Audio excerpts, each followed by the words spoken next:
If you like what you're hearing, put your money where your media is by supporting ad-free independent podcasts like this one. Go to lauraflanders.com/membership, and thank you. Hi, I'm Laura Flanders, and this is The Laura Flanders Show, the TV and radio program that seeks to raise radical spirits by interviewing forward-thinking people with real models of shifting power from the few to the many in the worlds of arts, entrepreneurship, and politics. This week, the Laura Flanders Show comes from Whitaker, North Carolina, and the annual gathering of the Southern Movement Assemblies, a living experiment in popular democracy and local self-governance. Plantation politics, monopoly capitalism, incarceration instead of peace, a lot of the worst of the U.S. experience has its roots in the South, but so too much of the best, from slave revolts to abolition to organized labor and civil rights. If the country goes as the South goes, what grassroots progressives do here matters. That's why we're here this week. For today's special, we partnered with Project South, an anchor organization of the Southern Movement Assemblies. They would join with me in saying welcome to the Laura Flanders Show, the place where the people who say it can't be done take a back seat to the people who are doing it.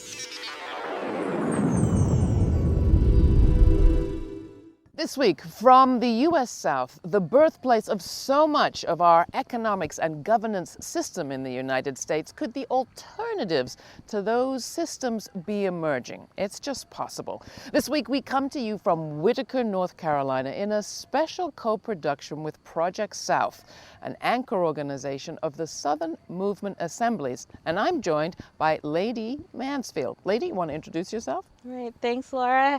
Hey, everyone. So yes, I'm Lady. I work with Project South, as Laura said, anchor org of the Southern Movement Assembly, and I'm the founder of Hello Racism, both based out of Atlanta. Well, you know, it's so great to be here because if you look at so much of the image of the South, we hear about the disparities, the displacement, the dispossession, really, of the people.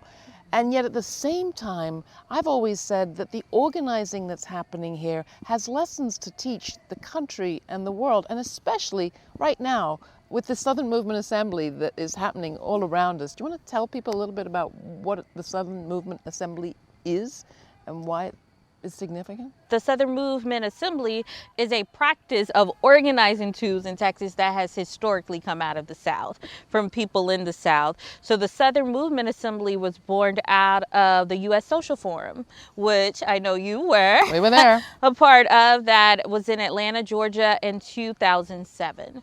And so after that, or during that time, there were a lot of folks that were from the South at the U.S. Social Forum that realized that it was critical to really look at a movement formation that would bring the South, all of the Southern states together.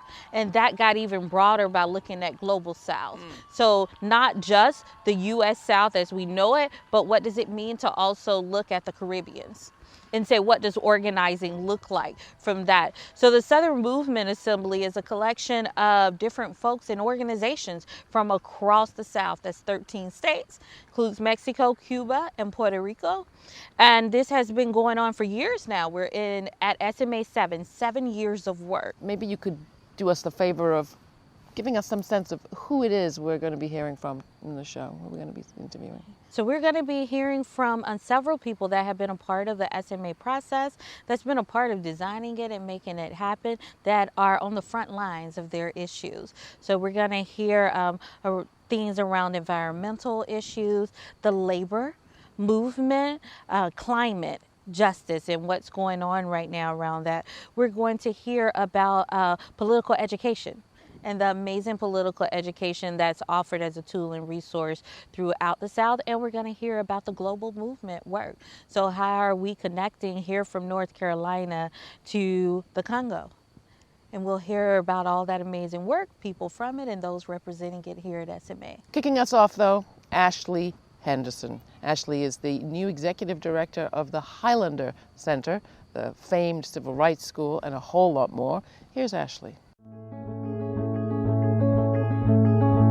Highlander talks about itself as being a catalyst for movement, but not movement, right? And so I've spent like the last year really deeply listening to people. That's what Highlander does really well, is we bring people together to deeply listen and then come up with what we should be doing based on that listening, that new knowledge that we've learned through listening. And so I think what Highlander has been able to do consistently for 85 years is get people in a room that would naturally be in a room together probably, and get them to listen to each other for real. And then based on the knowledge that they've got, not just be smarter people, right? That's not what popular education is. But it's become smarter people to build new knowledge to transform your material conditions, right? And I think that we've seen the impact of that across front lines. We've always pushed, Highlanders always pushed social movements in the South and across the world to really think about what's transformative and not just what we'll concede to and reform. And I think that's what the Assembly creates space for people to envision. How we're doing that right now is through building social solidarity economies. There's a whole plank of the Southern People's Initiative that came from previous assemblies around economy. We're doing movement accompaniment and support. Southern Movement Assembly is perfect for that work, right? It literally is grassroots folks coming together to figure out how they can work together to solve the problems in their communities that are plaguing them and build alternatives so that they never have to experience those harms again. What we've been able to do, even in the 12, 24 hours that we've been here and building the Southern Village, is actually practice that, right? It's like, it's true that like we as people who believe deeply in social justice want to practice what liberation feels like in lifetime. But I think what's also real is oppression doesn't disappear just because we're good people that love justice, right? And so I think we've literally had to like come to some agreement about like what does governance that feels good to each other, where everybody gets to live into their fullest dignity feels like. And to be doing that in a place like the Franklinton Center with such a rich history, both that's really beautiful and transformative and that's really hurtful and painful and traumatic, is like a social experiment in building movement and freedom and how to govern that I think everybody across the United States needs to get a taste of. We literally, the capital that we've got, as gross as this sounds, is in relationships and kinship. And so we build that kinship, and because of that, we're transformed in the service of the work. That the infrastructure that we're building isn't just so people have more like access and proximity to power, that actually that building of relationships creates a social safety net that the state can't take away from us. And because we're in those relationships, we can move in moments of crisis in ways that other people can't. I take very seriously that I think organizing the South saves the country. I don't think that, as goes the South, so goes the nation is an opinion. I think it's a fundamental fact. I think that many of us, especially in this sort of assembly process, feel really excited about sharing the lessons that we're learning with folks so they can experiment with building the participatory democracy that we've been experimenting with for a really long time. That was Ashley Woodard Henderson, co-executive director of the legendary Highlander Research and Education Center, training school for such civil rights luminaries as Dr. Martin Luther King and Rosa Parks. A few weeks back, I took some of the Laura Flanders show down to the 7th annual gathering of the Southern Movement Assemblies, of which Highlander is a part. If a lot of the worst of the U.S. experience, plantation politics, monopoly capitalism, mass incarceration, and the Black Codes, have their roots in the South, so too does much of the best, from slave revolts to abolition to organized labor and civil rights. The Southern Movement Assembly process of self-governance was pioneered in the African-American South. Next, Trupiana Bonner, founder of Crescent City Media Group, breaks down how it works. The Southern Movement Assembly is comprised of 35 or more organizations from across the U.S. South. There's the Greater Assembly, the General Assembly body, and then there's the Governance Council, right? And the Governance Council is sort of a decision-making body for coordinating efforts of the General Assembly. And typically, for the Southern Movement Assembly, we have an annual meeting. We've had 6 years of 7 gatherings. This is the 7th gathering. We're at Bricks here in Whitaker, North Carolina. And a part of the structure allows us to pull in folks from the General Assembly along 7 to 8 front lines. And according to those front lines, folks facilitate conversations about those front lines, prompting questions about what's the landscape, what are folks dealing with in terms of oppression and suppression. And then we look at actionable agendas or create strategic plans to combat those oppressive agendas. So when we typically arrive at our site, we converge on that site, all of our groups, those front lines from across the region. And then we begin to, based on the agenda that we've established leading in, work that agenda throughout the weekend, right? And so typically we have a morning session where it's skill building sessions for all of Assembly members, right? Sharpening our skills, picking up new tools and best practices. Then we move into the frontline assemblies where it's more issue-based along the lines of climate change, democracy, people's democracy, workers' rights, etc. And so the next day we do another skill building session, and then we fall into a bigger, the full assembly process where all of those front lines converge, they share ideas that come out of their synthesis, and then we begin to think about how can we collectively work across the region to carry out some of these efforts. And so from the General Assembly process, we synthesize all of that information, the synthesis team, and then we meet the following day to break down and unpack all of the rich information that we've gathered. And from there, the General Council meets and to make decisions about how we're going to coordinate these actions throughout the year, right? And once the Council meets post-assembly, then we have our general membership calls.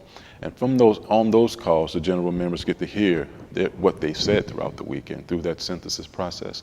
And then from there, we begin to calendar throughout the year how we're going to carry out much of those efforts.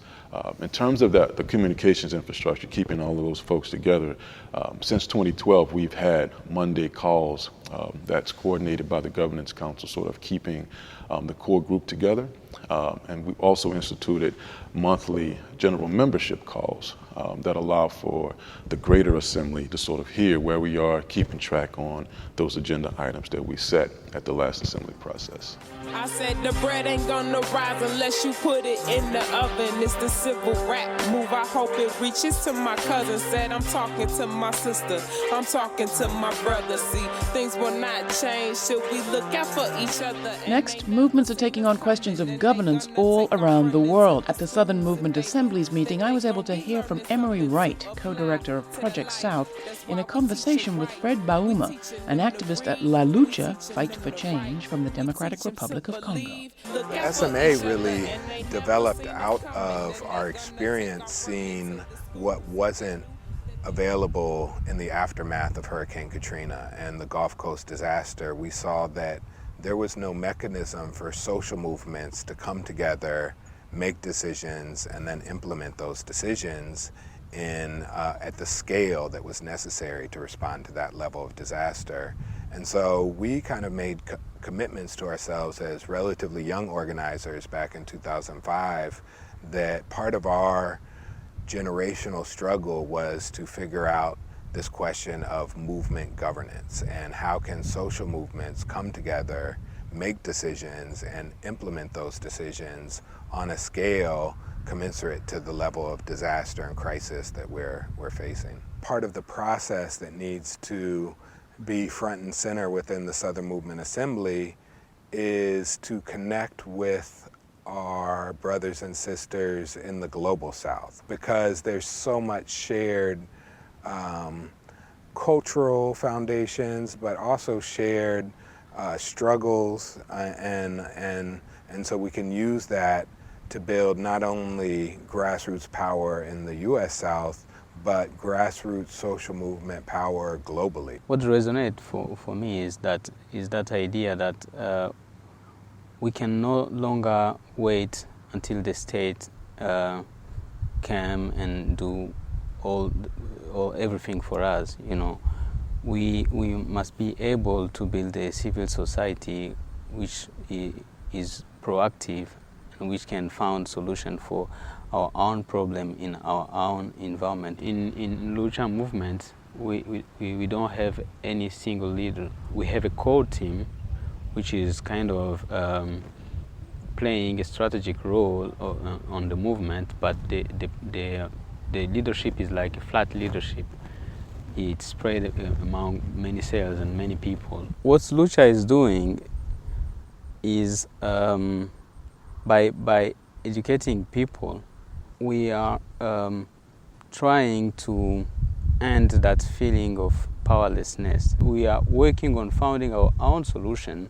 We are holding them accountable for what they are doing and what they are not doing. And make sure that they understand that if they don't do what they have to do, we will use our citizen power to make sure that they will face their responsibility and through election or through mass demonstration that we will hold them accountable for their actions. Part of our struggle, certainly with Project South, has been trying to connect to what we call the Black radical traditions of the U.S. South. And we think now, because of what's happening globally, that history is very, very important to tap into today. Both the idea of petitioning authorities for redress or change, but also, maybe even more importantly, creating what we need at the grassroots and providing that change for ourselves.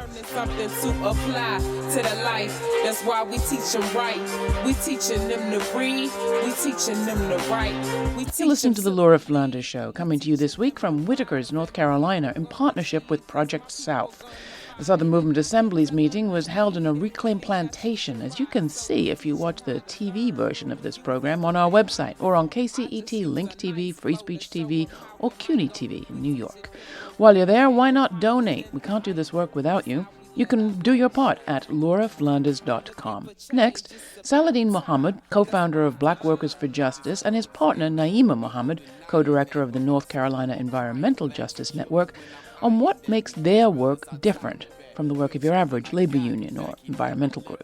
I grew up before integration, so I grew up in the segregated South. For me, when I look at life then and life now, I feel like what we had before integration was a lot better than what we have now. You know, a lot of the things that we had as communities, the unity, the connectiveness, the taking care of one another. You could say we were more like a cooperative kind of community where everybody shared, you know, whatever we had, we shared it with one another. Nobody went without because somebody in the community always had what you didn't have and was willing to share it. I come out of both, you know, the Black Liberation Movement and the Workers' Movement, but always had a view that the South represented something very special in the national and the global economy. You know, coming from the North and having some experience in some organizing, you can tend to think there's no experience here or that everything is slow. I mean, I've learned, you know, quite a bit here in North Carolina, and I don't know whether it was Naima or a relative says, you know, I could tell you wasn't raised here because, you know, if you plant a tomato, you're waiting for the whole tomato to pop up, and when the stem breaks through it, you're gonna say, that ain't what I'm looking for, and you might kick that away, and you know, but it requires, you know, a time and replanting it somewhere and making sure that the sun is hitting it. And so this question about organization and building a movement, you know, requires more than just calling a demonstration, although that's an aspect of it. But these long-term relationships is a lesson from the old that the new has to embrace. Our focus was to build organization at the workplace based on what we call the centrality of black workers. Organizations fighting around issues individually don't constitute the power, you know, the social movement power that's needed, you know. I think that there needs to be a greater understanding of the role of the South in the U.S. and the global economy. We need a Southern Workers Congress, for example, so we can come together, you know, as workers in the South and working class communities in the South, and to begin to talk about how we're going to organize labor in here and what demands in the South we're going to try to place on capital. The Southern Movement Assembly is moving in the direction of what we need. Let me establish that. I work with the most impacted communities is where we call it the dumping grounds. In eastern North Carolina, it's really the dumping grounds for the state of North Carolina. It's whatever white people don't want in their backyards, we find it in our communities. We believe that people is our greatest resource. That's who we need to be protecting. And nobody should be forced to live in the conditions that we're finding. What we need in the environmental justice movement is for people outside of the impacted areas to become more aware and informed about what is happening in these small areas, in particular in the rural areas of America. Naeem and I, we talk about this, constantly. We can be pulled in to a struggle, and we have not yet defined what we want. It's not what we don't want, what we want. You understand? We know we don't want to live like hell, but we are saying we want to live with dignity, but we're not defining the terms of dignity is. And so sometimes, our appeal, is for others to care about us. But these relationships, we have to constantly analyze, what impact do these feelings, do these relationships really have on changing our situation. For change, it's about time. That's the why best teacher alive. This world is ending. No more denying that, but also no more crying. Blacks will kill me when I'm eyeing that. We Israel, it's our time to back. We'll chill when our God come back. He never left us, we just turned our backs. He never left us, we just turned our backs. So why you think they oppressing us? But the Most High keep on blessing us. We special, bruh. Talkzilla is deception, cuz we children of the Elohim. They want us dead, they testing him. If he black, they arresting him. But best believe we better than the devils can assert. Spirit House is a Black women-led grassroots cultural arts and organizing organization based out of Durham, North Carolina. We work around issues that impact the African American community related to basically from racism on, right? So what are all of the things that impact us because of racism and white supremacy, like poverty, like multiple forms of discrimination, and mass incarceration and criminalization. How do these things impact us? And then what are the things that we need to do to get through to our liberation? We have a performance piece that we do. We seldom call it a play because it's directly about people's lives and our personal lives. Don't speak. Don't reach. No such thing as routine. Lower my eyes. Lower my voice. Life or death, I have no choice. We invite folks to engage with us during performance. We typically take people through like songs and how do you use your culture to leverage the work is essentially the question for us. What does your vision for liberation look like, and how can we move that from like a vision board to like talking about public policy? Like, how do we constantly have that back and forth? Because I think art creates this space where people can feel things out versus just intellectualizing them. And that's what some of the work looks like. It's like, so can you imagine a world without prisons? And if you can imagine it, what are the steps to get us towards that kind of liberation?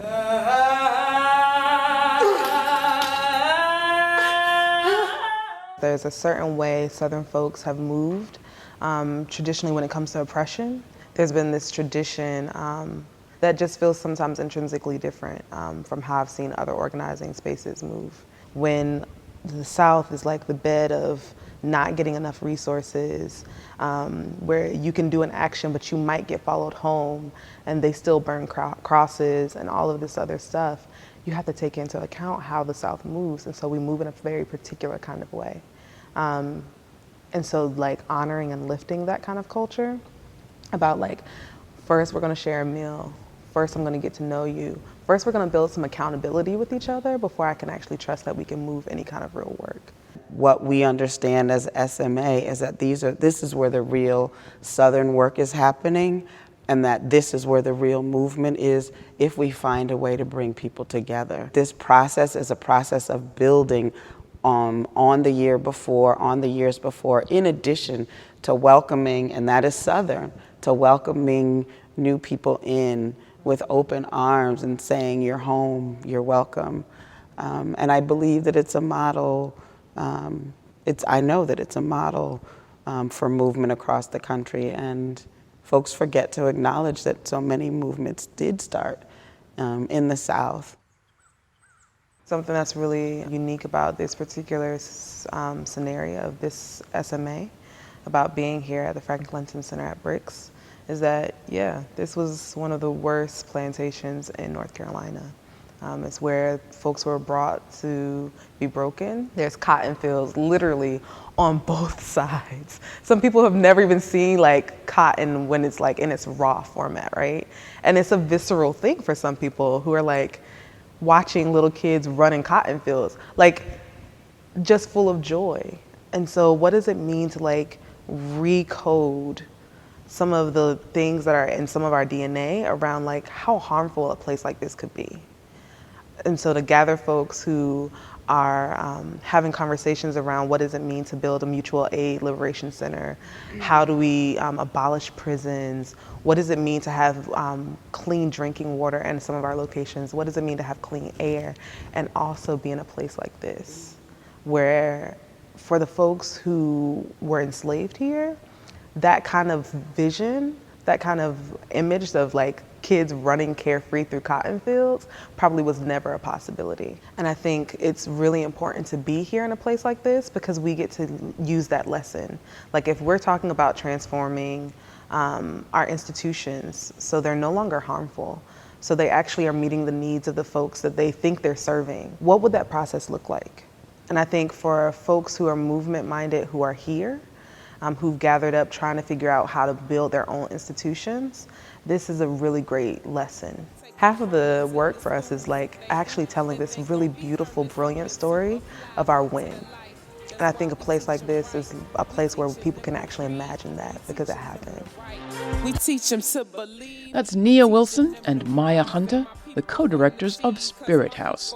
It's a restorative justice organization working with artists, cultural workers, and community members to, as they put it, assess, express, and address their own needs in a harm-free zone. I just use a nice flow to show them how it might go if we... Thanks for watching. You can catch The Laura Flanders Show every week on this channel and online on our YouTube channel. You can also subscribe to the audio podcast. If you think we can do this without you, you're wrong. We need and depend on your support. Become a subscriber. Join this project. And we'll be back with you next time. Thanks. Special thanks this week to Lady Mansfield, founder of Hello Racism and a Southern regional organizer for Project South.